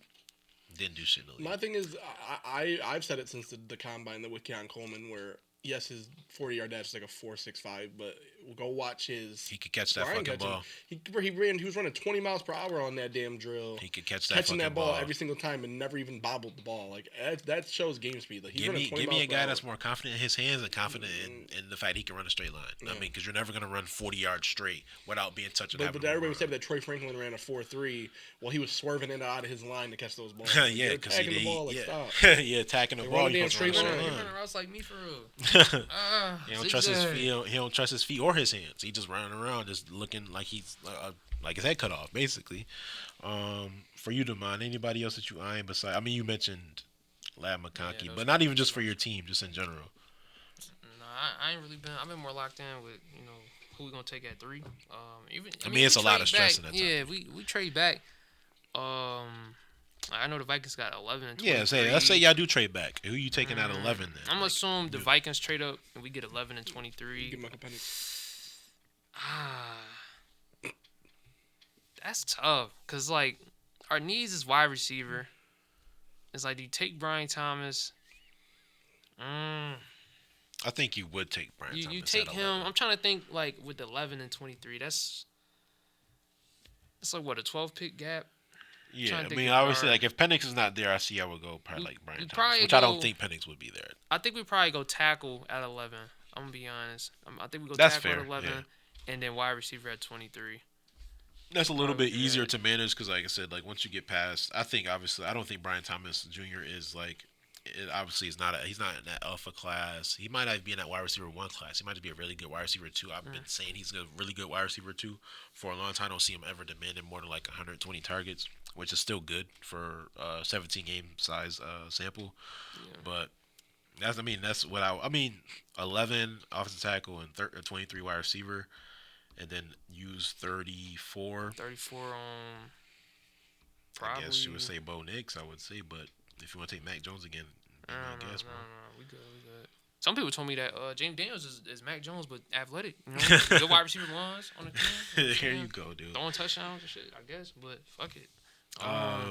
Yeah, I mean, that would be our best bet if you got 11 to 23, I would say. Shit, we probably go corner at 34. Shit, y'all have to. I mean, if y'all cool with Jacoby Brissett, I mean, go ahead and be 12 and not 12. Be in the top 12 again. Obviously, I mean, it's not fun, but searching for that quarterback is hard. So yeah, it is. Trading out is not just like, all right, let's get capital. Let's make sure with that next class or the next class we get. If we trade out, that means the quarterback there is like, I'm gonna fuck with it. I'm gonna trust them. I'm gonna trust them if they do that. But if Drake May's throwing for 5,000 yards this season, I'm gonna join this score like, oh my! All right. I'm gonna trust him. Depending on like what trade package we get, I'm gonna trust him. But if I gotta watch Jacoby Brissett, I mean, granted, I watched Bailey Zapp and Mac Jones, so it's like I can watch Jacoby Brissett. Yeah. I guess. For you, Dame, any other prospects? I guess like under the radar. I want like obviously mention. I like Cole Bishop from Utah, safety. He filled the stat sheet up pretty often. I know like a lot of people liked like Cam Kinchins from Miami. He's not bad. I've been looking at a lot of safety because we don't have a starting safety next to Javon Holland, which is scary. Yeah. I mean, Jordan. I've seen Javon Bulger, Bullard or something like that. Where's he from? Georgia. Yeah, okay. I know like him, Cole Bishop from Utah, Tyler Nubin from Minnesota. I think he's early second. Those are some big ones because we picked mid-second. I like obviously Jatavion Sanders, tight end out of Texas. Cedric Van Pran, only because I played in Madden and he's good at Madden every year. Every time I draft him, and he's a center out of Georgia. So I guess if you couldn't get Jackson Powers Johnson, you couldn't get a Zach Frazier He might be a day 2 steal. Yeah. I'm not gonna talk about the wide receivers because the wide receivers get a lot of talk every time. Yeah. I like Braden Fisk. He had a really good combine. The D-tackle out of Florida State. Oh yeah, he went I think crazy. he had like the quickest time. Like he went crazy, and he moved up a lot of boards. Like I don't think he was even supposed to be he's getting some first round consideration. So this class is very interesting. Like I mean, I don't even know what the weakest position pretty easily is like a linebacker. Yeah. Obviously, I mean, but I feel like that's almost damn near every year. I would say it's hard to find good inside, or phenomenal inside linebackers. And there's still some good ones. Peyton Wilson got a lot of hype. He had a really good combine. Edgerrin Cooper's considered like the best one. Y'all got y'all 4th or 5th round pick, right? I feel like y'all. We're missing. They're missing the third. Third. Yeah. I'm not gonna lie. Y'all should take Devin Wade 4th round, Colt Cruz 5th round. Come on now. Devin Wade. Think about it, bro. Tua talking Face about of the franchise. Tua's not paid yet, bro. I'm just saying. Like, come on. Why you been playing Madden story mode? Come on. Another player I like. Obviously, people talk about the running back position is weak. I just don't feel like it's any obviously stars from it. But there's plenty of talent. Jalen Wright, I mentioned earlier. Where does he go? Tennessee. Big fan. I know a lot of people are really high on Audric Estime. Dude, I feel like he's gonna get into that second round. I saw something that said it. the Rams love him, which Kyron Williams honors. I don't know, but trade him to me. But the Rams. This is what the Rams do. They just take who they like. Yeah. They don't give a fuck, and they'll probably take another defensive line, and they've been hitting on defensive line for the last 3 years. Say they had a defensive tackle rookie last year at 10.5 sacks. Yeah. Yo, we be jinxing the fuck out of this shit. It says the Commanders confirmed they staying at 2, and they think about they finalizing who they about to draft. Really? It's like every time we talk about something that happens. That's how I'm done. CJ McCollum can't shoot. Brandon Ingram can't Damn, shoot. it would be crazy if Marvin Harrison Jr. fell to 21. Hey, bro, if the Browns trade out to get Caleb Williams, that'd be nuts. Like, all I'm saying. I don't know, man. I feel like I should. If Tom Brady came out of retirement, then what?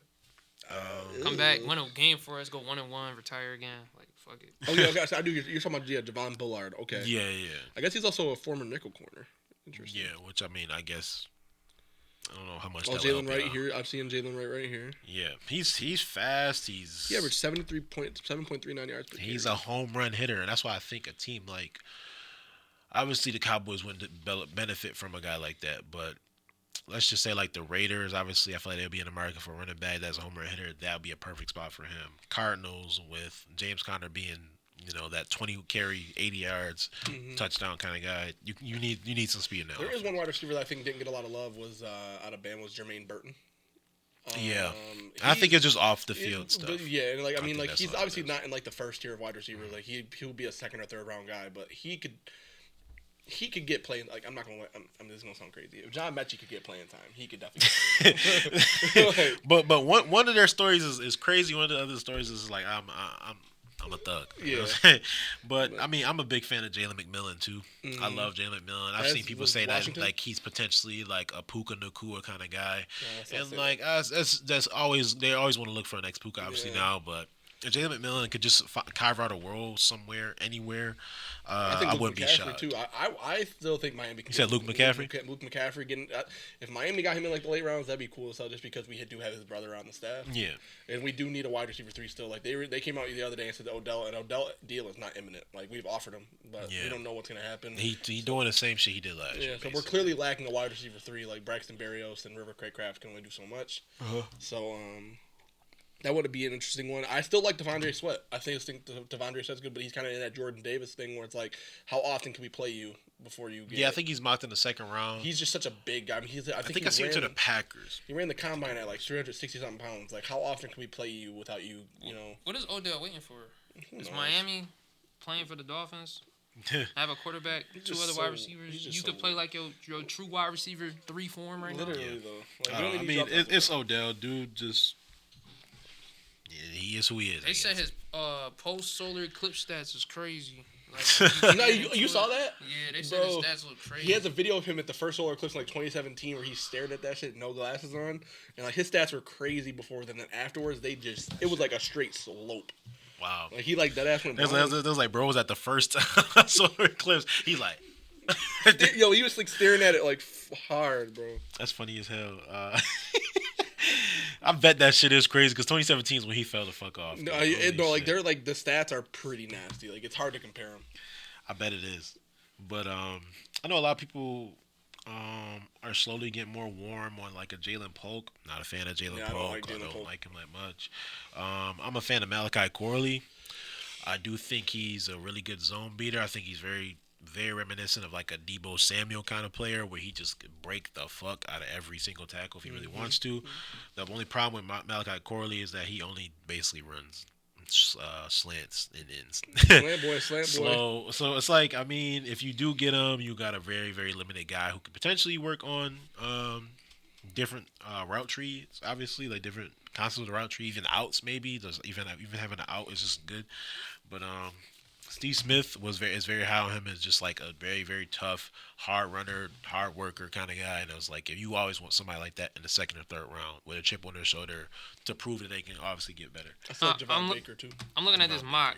The mock we were just talking about. If we traded back and got 11 to 23, it says we would take Fashanu at 11, That'd be your left tackle. Ladu at 23, Penix at 34. That's a pass rusher. Oh yeah, from UCLA. I think. I don't know. UCLA. Yeah. I don't think Penix would drop to 34. I don't. The thing with quarterbacks dropping is like you don't waste that fifth year option. Yeah. If you wanted him, you would have took him at 23. You know what I'm saying? You don't wait until. You don't get 4 years on a quarterback when you get. And five. then we'll have Penix another. is fucking 25. We'll have another second round pick and take Ricky Parasol. And See, then we'll have that'd Jalen be McMillan. tough. Like that's crazy. Have you idea. heard him? We did get Ricky Parasol and Jalen McMillan. Jalen McMillan would be huge for you. I feel like I just waited all the way to get Jalen McMillan, like a guy like that. I feel like that's good enough. That's in my opinion. See, that's a draft I'll be cool with. Like I'll be cool with it. Michael Penix is the only one that doesn't make sense. Yeah. I mean, obviously you wouldn't. If you swap, even like Latu going to 35, it's possible more than. I don't even know though, man. Latu is big on a lot of people's boards. He is big, but I would say like just having, I would say more or less like the top out of the top three edges would more likely fall compared to the fifth, sixth. Because Latu definitely is like he's the third edge, but he would obviously he's gonna go after Verse and Turner. Yeah. So obviously, like I would see them just swapping. Like obviously, you got to take a quarterback in that first round just to get that fifth year option. That is not a bad what's it called though. Yeah, that's a crazy haul a crazy draft in general because obviously you still get probably like seconds in the future. And maybe like even I'll say future picks. So looking at the draft, obviously, it's next week. Tomorrow, no, not tomorrow night. Next week at like 7:00. It's the next Friday night or next Thursday night? Thursday night. So we obviously won't have an episode that's like before that. So obviously want to get this out to you guys. Just anticipation for the NFL draft because it is such a huge thing. It is such a spectacle and it's such, I guess, I would say fun. I mean, obviously me and Damien, we go to Mike's house. We watch every pick, we guess almost all the picks. I remember Damien I hit on a crazy one last year. You didn't even. I think you said something crazier than that.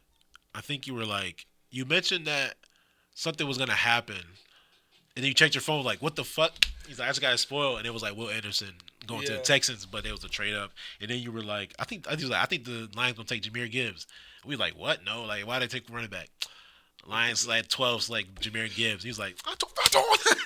But it is crazy to think about you hit that shit around the head and it was a lot of people were like, oh, why did they take a running back? They need a linebacker. They need this. They need and then they still got their linebacker. They still got their linebacker. Just swapped it. You know what I'm saying? Now, they still need a corner, obviously, but corner is so hard to hit on. Yeah. You don't want to take a guy that you don't like. It's easier to take a running back. And corners this year are better than last year. It's a lot deeper at corner this year. I like corners this year, even though Cooper DeJean is viewed as a safety. He can still be a nickel corner potentially. He can still play nickel. Yeah, so. Last year was top heavy, though.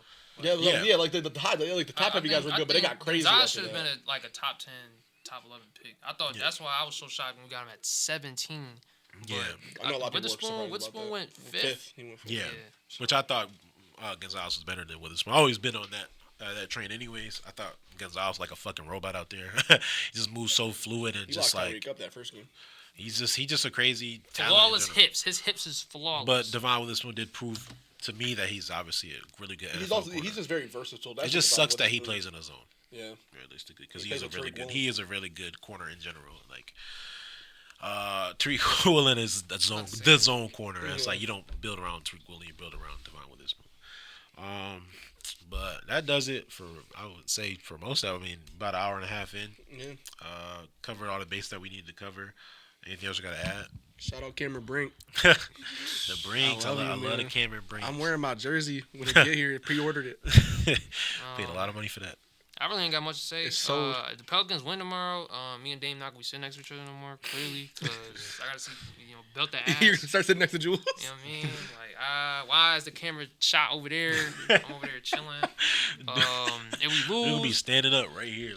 That's what I'm saying. I'm very excited for the playoffs, man. And I know we talked about it yesterday. SGA did move back into number 1 in the MVP we were talking tracker. about last week how Jokic was the favorite. His award. And I now bet it looks SGA like to win MVP, so if we lose, I still might not be here. You know what I'm saying? So it's really a lose-lose. Next week, franchise player come back, gotta buy the jersey. I guess. That's really crazy. Are you gonna order the jersey whoever you get at number 3? Most likely. I'm not gonna lie. I remember when we took 2, I ordered 2 his jersey like literally. But see, here's the thing. Yeah, I got Baker's jersey. Like, literally, as soon as it went live, I ordered his jersey. Here's the thing with the NFL: the 3 Patriots jerseys I bought: Mac Jones, Cam Newton, and Braden. Cam Newton is crazy though. Cam Newton was one of my favorite players. You know what I'm saying? So I'm like, fuck, I gotta get his jersey. Motherfucker got cut 3 days later. Mac Jones don't play there no more. Gonzalez I was gonna buy, changed his jersey number. So I'm like, I'm not buying nobody else's jersey. There is like rules with that though. I'm pretty sure if you buy a player's jersey and they change the number, you can exchange it. Yeah, you can exchange it. Like, that shit is ass. What is he wearing now? 0? He went from 6 to 0. Yeah, so that's fire though. I like that. I might have to rock a Gonzalez jersey. You know what I'm saying? Yeah. I mean, obviously we don't pick it to the second round, so I don't see myself getting any jersey this year. Obviously, I only have the 3 Dolphins jerseys. Well, current players. The last one I got was Denzel Ward. That was like 3 years ago, maybe 4 years. Yeah, I have Tua, and then I got Tyreek and Waddle this year. Yeah. It's hard to invest in a jersey when you're picking the second round. No, it is. Top 5 is like I feel like you have to. That's what I said yeah. I feel like if you pick anywhere like say top 10, top 5, like that guy is gonna be obviously important at least the next couple of years. Like I can't see myself unless like something crazy happens getting like number 21's jersey. Yeah, you know what I'm saying? Like Powers Johnson. Yeah, y'all buying a like if y'all draft an old lineman top 5, you buying his jersey? No, I had a Jake Long jersey when I was younger. Jake Long is different though. Yeah. Jake Long was supposed to be generational. Yeah, or Jason Kelsey. That's a cool motherfucker to get. You know what I mean? Like, I think it depends on the offensive lineman. Like a Joe Thomas jersey wouldn't have been bad. Like Joe Thomas would have been fine. Like jersey. But like obviously, if you get like I don't know, like I can't see myself rocking a Teron Armstead jersey. Like he's good, but you know what I'm saying. Yeah, like, I mean, yeah. Or motherfuckers out there rocking Evan Neal jerseys, so. like. Or you can't wear like a like Spencer Brown. You know what I'm saying? Like, oh my god, real quick. So I remember like draft moments and shit. So I like tell the story a lot. So like it was 2018. And it was the quarterback class, the Baker, Josh Allen, all them, and like I'm at Tully's, and I feel like I went Austin and Tahir, and we just like we waiting on our food and all that, and the Bills fans hype. They're like, oh, the Browns gonna fuck up. They always fuck up. And I'm like, that takes one to know one, I guess, right? Because y'all not a good friends. It's 2018, by the way, so y'all probably shouldn't be saying shit because y'all took AJ Manuels and JP Lossmans. But anyway, so we sitting there, and I'm like, dude, I really want Baker so bad. Like, it's my favorite college quarterback, and I was like, dude, I want him. I've been saying I want him on the Browns for the last 2 years now. So I'm like waiting. I'm just like, fuck. Like this anticipation is too crazy. I'm like rubbing my seat. I'm like standing up. I'm like rub my hands and shit. And I tell you, we took Baker. I tell you, the life got sucked out of that place, dude. Bills fans were so pissed. And when they traded up to get Josh Allen instead of Josh Rosen because they swore they was gonna get Josh Rosen now. Mm-hmm. And it's like it's crazy to think about. How 6 years later, Josh Allen is the best quarterback in that draft. He got Josh Rosen that they wanted, not good. Baker Mayfield on his 4th team. Like it's crazy. It's crazy to think like how like quickly something like that could have changed though, because Josh Allen could have easily went somewhere else and been horrible. We probably would have been like he was mocked to the Broncos for a long time. But if he wasn't on Twitter, he would have not got that development in Denver. If he wasn't on Twitter saying nigga, he could have been on the fucking literally. Browns. Ain't that crazy to think about? He was spamming that shit like in 2013. It's like Laramie Tunsil. I just drafted him. So fuck it. Nowadays that shit wouldn't even affect these. No, I definitely remember. Like I said, like the Dolphins taking Tua was like probably the craziest sports moment. Like for me as a Dolphins fan, because we never had a high pick like that. I mean, like in like when I was watching, we obviously had like a top 3. We traded up to top 3 to get like Deion Jordan. And it comes from your favorite college. Like, that's what I'm saying. That's what I'm saying. So that's why I was for me. Like I was a huge Oklahoma fan at that time because of Baker Mayfield. So I'm like I follow his whole career damn near. Like I literally got into college football and all that. Like when Tua like won that national championship. Like when Tua came in and that's like when I really started getting into football, like just in general. And I was like constantly watching it, and I was like, "Damn, he's kind of fire." And then the stupidest sack in history, then threw a game-winning touchdown. Like the worst sack ever, bro. Like third and 20-yard fucking loss on that play, and ended up throwing a fucking dot. So then I remember like the whole like lead up to the draft, it was like, "Oh, the Dolphins, they're gonna take Justin Herbert. They're gonna take Justin Herbert," and I'm like, "Holy fuck, no way we're gonna take Justin Herbert, right? Like this can't happen like this." And we took Tua, bro. It does suck because it was like the COVID year, so obviously everything everything was on the TV screen. Yeah. But man, bro, it's such an exciting moment. Like, it sucks to see your team picking top 5, top 3. Yeah. But that moment when you take that player, bro, it is just it changes you. It's my first year having that. Yeah, literally. This Mac Jones for like 15, I guess. I mean, damn. But you were dragging it though. I was. I thought. So I can only imagine how you. I can only imagine how you're gonna be. I'm gonna get. I mean, really, I know once the Commanders make their pick, I know who we gonna pick. So now the Pelicans, when we got the number 1 pick. The draft lottery, I was fucking geeked. You already knew who he was picking. I was geeked because I'm thinking we had like 35 wins. I'm like, we ain't gonna get the number 1 pick. Motherfuckers were 12. Still in the top 4. I'm like, bro, I walk away. You know how fake care. I walk away. Yeah, you gotta fake like you don't care. Like, man, we ain't getting no number 1 It's pick. like when you playing a game, like I don't even care about this game. More as fuck. You know what I mean? I walk away. We got number 1 pick. I was fucking geeked. So I wore Pelicans shit for the next week in school. I ain't gonna lie.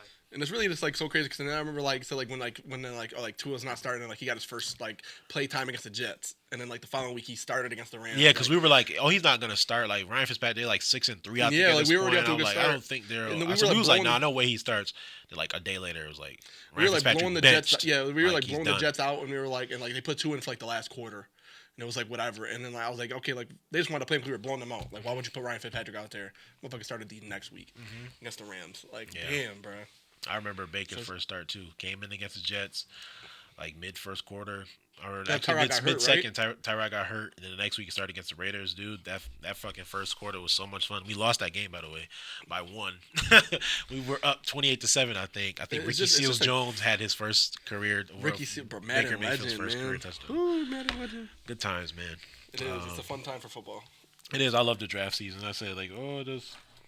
It's like it's saying it's a boring time. Like, bro, I love the draft process. I love off season. I love all that shit. The boring time is made in fucking August. That's the boring time. When you're waiting that whole month in the preseason's on. I don't care about this shit. Spamming training camp notes. Spamming training camp notes. Like, okay, Tua completed a 7-yard pass. Nice. That's my favorite time of the year, bro. I love posting training camp videos. I love training. I can't let him fall for real. How does he keep moving? I don't know. Because I'm banging on the table. Nah, I love training camp visibility. But I remember when we first got Tyreek and completed his first pass in training camp to him. I was like, bro. You were definitely being weird about it. I was geeked, bro. Good times, man. I love like when draft prospects like just get a lot of hype and shit. You do got to pay attention to that shit though, because we were warned about Puka Nacua. They said he was gonna be good. Ended up being fucking great. So it's good things to pay. It's good things to pay attention to. It's not just smoke and mirrors, you know. But that does it for me at least. I'm good. So I ain't got nothing else to say. Go Thunder up. Woo! Yeah. Go Knicks. That's all I can say. I mean, we're second seed. I didn't expect it. Last week, I did not expect that shit to happen. Join the damn bracket. Yeah, join the bracket. Complete your bracket. Like I said, it's a giveaway. $50 Visa card. You can spend it however you want. We're not going to force y'all to wear our merch if y'all want to wear it. Y'all weird if y'all don't. But just saying, if you It is what it is. Type shit. I mean, that's between you and yourself. You don't get no bitches. That's all I'm saying. But we'll see you guys next week. Type shit.